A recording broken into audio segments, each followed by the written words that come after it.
పేదవాడి ఆరోగ్య భరోసా Tirumala nursing home Vinukonda. అందరికీ అవసరమైన మల్టీ స్పెషాలిటీ వైద్య సేవలు ఇప్పుడు మన వినుకొండలోనే. ఇప్పుడే సంప్రదించండి. ఆరోగ్యశ్రీ ఈహెచ్ఎస్ సౌకర్యాలు అందుబాటులో కలవు. మీ ఆరోగ్యం మా బాధ్యత. Tirumala nursing home Vinukonda.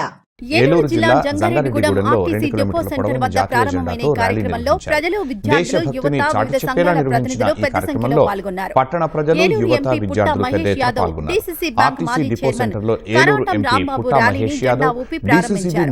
ఆ తర్వాత సుమారు 2 కిలోమీటర్ల పొడవైన జాతీయ జెండాను చేతపట్టి పట్టణ ప్రధాన వీధుల గుండా ర్యాలీ కొనసాగింది. ర్యాలీ మొత్తం భారత్ మాతాకి జై, వందే మాతరం, జై హింద్ నినాదాలతో మారుమోగింది. దేశభక్తిని ప్రతిబింబించే ఈ కార్యక్రమాన్ని చూసేందుకు స్థానిక ప్రజలు పెద్ద సంఖ్యలో తరలివచ్చారు. ఈ సందర్భంగా నిర్వాహకులు మాట్లాడుతూ భారత జాతీయ పతాకాన్ని రూపకల్పన చేసిన మహనీయుడు పింగళి వెంకయ్య సేవలను నేటి తరం తెలుసుకోవాల్సిన అవసరం ఎంతో ఉందన్నారు.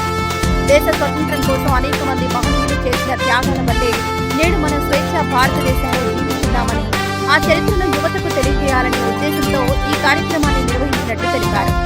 ప్రత్యేకంగా విద్యార్థులు, యువత స్వచ్ఛందంగా పాల్గొని 2 కిలోమీటర్ల జాతీయ జెండాను మోస్తూ దేశభక్తిని చాటడం అందరినీ ఆకట్టుకుంది.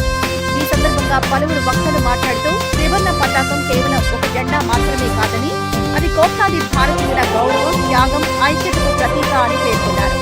భారతదేశ చరిత్రను, స్వతంత్ర సమరయోధుల సేవలను, జాతీయ జెండా విశిష్టతను ప్రతి విద్యార్థి తెలుసుకోవాలని